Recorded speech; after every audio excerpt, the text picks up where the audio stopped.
2014 से लेकर अब तक ये बता दें कि इन्होंने देश के लिए कोई ऐसा कारनामा किया जो जनहित में हो। 10 साल में मोदी जी ने झूठ बोला है, जुमलेबाजी की है, धोखा दिया है। वो किसान जो अनाज पैदा करता है, जो पूरे देश का पेट भरता है और धूप में, बारिश में, ठंड में खेतों में खड़े होकर काम करता है, सिर्फ इसलिए कि देश की जनता तक उसका अनाज पहुँचाया जाए। राष्ट्रपति जैसे पद पे जो है उसे राष्ट्रपति तो आप बना सकते हैं, लेकिन मंदिर के उद्घाटन में नहीं बना सकते। इससे ज़्यादा भेदभाव क्या होगा।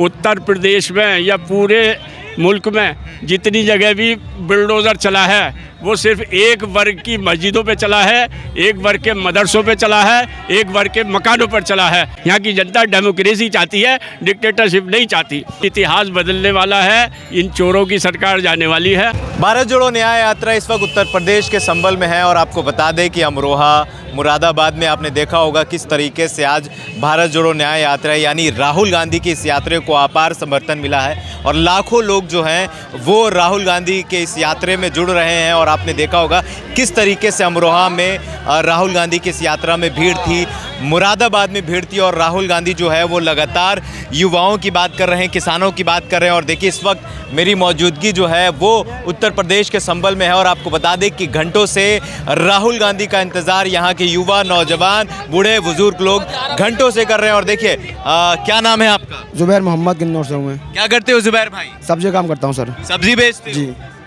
सही चल रही है धंधा पानी? धंधा तो इस सरकार में भाई है ही नहीं। हाँ, है ही नहीं। नहीं, बिल्कुल नहीं है।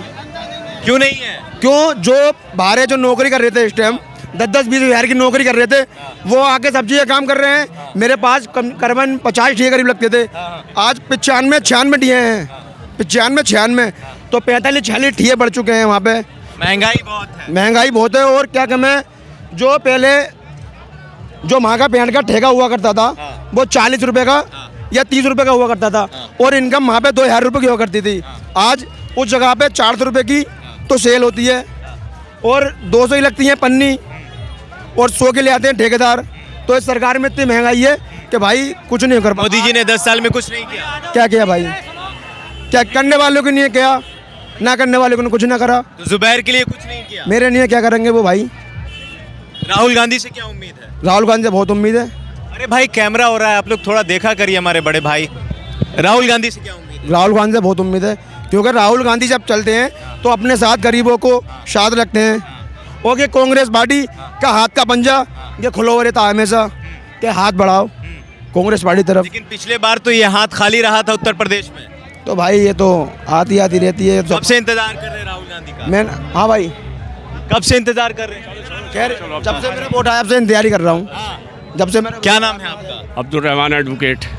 एडवोकेट हैं? जी जी। क्या माहौल है यूपी में? क्या माहौल है? माहौल तो आप देख रहे हैं, जनता किसी के लिए सड़कों पर 4 घंटे 6 घंटे थोड़ी खड़ी होती है। उसके लिए होती है जिससे ज़रा लगाव होता है, जिससे प्रेम होता। अभी जो सड़कें जनता ये तुम इतना कितनी कोशिश कर लियो किसी के उसमें नहीं आती।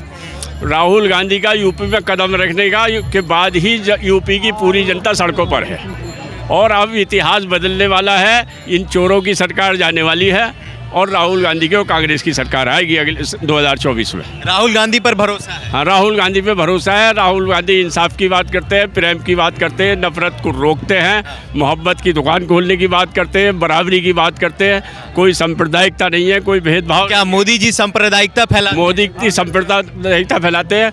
उत्तर प्रदेश में या पूरे मुल्क में जितनी जगह भी बुलडोज़र चला है वो सिर्फ एक वर्ग की मस्जिदों पे चला है, एक वर्ग के मदरसों पे चला है, एक वर्ग के मकानों पर चला है। तो ये सांप्रदायिकता ना है तो और क्या है? फिर ये जब आपके घर पर, आपके मस्जिदों पर बुलडोजर चलता है तब राहुल गांधी चुप क्यों होते हैं? अखिलेश यादव क्यों चुप होते हैं? राहुल गांधी के हाथ में सत्ता थोड़ी है, सत्ता काम कर रही है। तो सिर्फ वोट लेने के लिए वो आते हैं मुझसे? वोट मिलेगा जब तो सत्ता की पावर आएगी। अरे वोट लेंगे जब तो सत्ता में आएगी। अगर सब मिलके वोट देंगे सत्ता आएगी। देखिए सत्ता की तो सत्ता ना है, इसकी तो देन है कि जिसने ये कह दिया कि बेरोजगारी बढ़ी है। बताइए क्या करा? 15 लाख का आपने वायदा करा था, बताइए दिए न दिए? ये बेरोजगार सड़कों पे नौजवान घूम रहा, दिए न दिए? किसानों की MSP का वायदा करा था, दी नहीं दी? तो उसी के खिलाफ AD लगा दी जाती है, उसे जेल भेज दिया जाता है। ये कोई संविधान है? संविधान के खिलाफ सब काम हो रहे हैं, डिक्टेटरशिप हो रही है। यहाँ डेमोक्रेटिक संविधान है, यहाँ की जनता डेमोक्रेसी चाहती है, डिक्टेटरशिप नहीं चाहती। 2019 में खाता एक सीट है शायद कांग्रेस के हाथ में थी। इस बार क्या लग रहा है? देखिए इस बार सब सीटें आएंगी। एक शर्त है कि इन बेईमानों पर नजर 15 रख। सीट दिया है अखिलेश यादव ने कांग्रेस को। तो 15 दिया है, वो तो 15 दिया है, ये तो पार्टी का कोलिशन है आपस में, क्यों उन्हें गठबंधन में जितनी है उससे ज़्यादा सब मिला के गठबंधन की 80 सीटें गठबंधन को मिल रही है, इंडिया गठबंधन को। मुसलमानों को क्या उम्मीद है राहुल गांधी से? मुसलमानों को इंसाफ की उम्मीद है, मुसलमानों को नहीं है, पिछड़ी जाति को भी इंसाफ की उम्मीद है, बाकी देशवासियों को भी इंसाफ की उम्मीद है राहुल गांधी से कि यहाँ संविधान के मुताबिक काम होगा। ये संविधान बदलने की बात करते हैं, वो संविधान हम मजबूत उसे बचाने की बात करते हैं। 10 साल में मोदी जी ने क्या किया? 10 साल में मोदी जी ने झूठ बोला है, जुमलेबाजी की है, धोखा दिया है, जितने वायदे किए थे उस वायदे को न दोहराते हैं, और अगर कोई कहता है तो उसके खिलाफ कार्रवाई होती है। पसमानदा मुसलमानों के हित में बोलते हैं, ये आपको नहीं सुना? नहीं कुछ नहीं दिया। एक मिनट, पसमानदा में या पिछड़ी जाति बोलते हैं तो मतलब ये पार्लियामेंट के उद्घाटन में राष्ट्रपति को नहीं बुलाया गया, इसकी क्या वजह थी? लेकिन पार्लियामेंट राष्ट्रपति जैसे लोग को नहीं बुलाया जा रहा है, इसी पार्लियामेंट वजह से में कुरान नफरत की वजह आयतें से। तो पढ़ी गई। अरे कुरान की मैं जो बात कर रहा हूँ तो सुनो, नफरत की राजनीति का बिल्कुल बचाने, एक राष्ट्रपति जैसे पद पे जो है उसे राष्ट्रपति तो आप बना सकते हैं, लेकिन मंदिर के उद्घाटन में नहीं बुला सकते। इससे ज़्यादा भेदभाव क्या होगा? ये खुला भेदभाव है, खुला मतलब एक वर्ग विशेष के खिलाफ, कुछ उन पिछड़ी जाति के खिलाफ, उनके खिलाफ खुलेआम बगावत है। यहाँ सिर्फ एक ही ग्रुप है और वो है आरएसएस। क्या उम्र होगी आपकी? मेरी उम्र हो गई 75 साल। 75 साल जी। 70 साल कहते हैं कि कांग्रेस ने इस देश को लूटा है, आपने क्या देखा? वही मैं बता दूं, देखिए जब अंग्रेज छोड़ के गए थे, कांग्रेस ने सबसे पहले तो इस देश को आज़ाद कराया। ये आरएसएस बीजेपी वाले जो थे कांग्रेसियों के खिलाफ, मुल्क के खिलाफ गवाही दे रहे थे अदालतों में, और ये अंग्रेज़ों के साथ थे और उन्हें सजाया कराते। और कांग्रेस का नौजवान और कांग्रेस का बुजुर्ग वो जो फांसी के फंदे पर झूल रहे थे और अंग्रेज़ों को इस देश से भगा रहे थे, पहला काम किया इन्होंने कांग्रेस ने कि इस देश को आज़ाद कराया, अंग्रेज़ों को इस देश से बाहर निकाला। और जब अंग्रेज़ छोड़ के गए तो इस मुल्क में सुई भी नहीं बनती थी, सुई भी।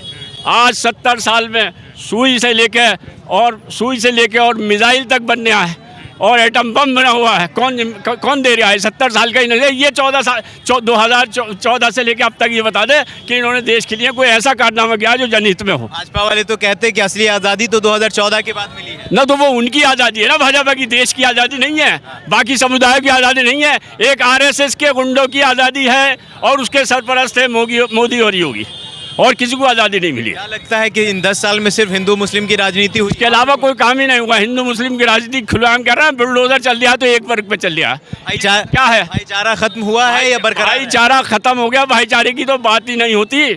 जब जनता चाहती भाईचारे की बात तो मंदिर मस्जिद की बात कर लेते हैं कि वहाँ मंदिर बना देंगे, वहाँ बना देंगे और ये कर देंगे, और चंदा मंदिर के नाम से खा जाते हैं सब। तो देश का, उत्तर प्रदेश का मुसलमान किधर जाएगा? उत्तर प्रदेश का मुसलमान नहीं, उत्तर प्रदेश की सब जाति, पिछड़ी जाति, मुसलमान सब इंडिया गठबंधन के साथ जाएगा और उसका रिजल्ट सामने होगा कि 2024 में सत्ता परिवर्तन होगा। ये जनता की आवाज़ है, जनता सड़कों पर आ चुकी है। देखिए किसान से वायदा करा कि एमएसपी देंगे, आज तक एमएसपी न दी, किसान फिर दोबारा आया तो उस पर गोली चलाई जा रही है, किसान मारे जा रहे हैं। और वो किसान जो अनाज पैदा करता है, जो पूरे देश का पेट भरता है और धूप में, बारिश में, ठंड में खेतों में खड़े होकर काम करता है, सिर्फ इसलिए कि देश की जनता तक उसका अनाज पहुँचाया जाए। और ये क्या कर रहा है? उस किसान पर गोली चला रहे हैं डायरेक्ट। ये बता दो कहीं भी आरएसएस के गुंडे खुलेआम फिरते कहते हुए ये कर देंगे, इसे तोड़ो, इसे पकड़ो, तू बता, यहाँ भाई उनके खिलाफ कोई एक्शन नहीं होता और किसानों पे गोली चल रही है। अगर वो ये कह रहे हैं हमसे एमएसपी का वादा करा था वो पूरा करो, कौन सा इंसाफ, कौन सा धर्म है, कौन सा संविधान है, कौन सरकार चला रही है? वो किसान आंदोलन भी कहते हैं कि प्री प्लान है और किसी पार्टी की तरफ से तैयार। अगर प्री प्लान था तो तुमने जो वायदा करा था तुमने उसे पूरा क्यों नहीं किया? भाई तुमने वायदा किया था पिछले आंदोलन में किसानों से कि हम एमएसपी देंगे, वो एमएसपी क्यों नहीं दी आज तक? अगर दे दी होती तो वो क्यों आते? भाई उनसे वायदा खिलाफी करी, क्योंकि सिर्फ वायदा करते हैं झूठा, फिर उसे पलट के नहीं देखते। 15 लाख का वायदा कर रहा था ना, आपको मिले? बताओ आपको मिले ना? मेरे 15 लाख का वायदा करा था, विदेशों से काला धन लेने के वायदे करा था। देश में ही काला धन है, ईडी सीबीआई वाले जाते हैं ना, देश का सब सफेद धन इकट्ठा करके और उसे काला बना के और बेच दिया, विदेशों में जमा कर दिया।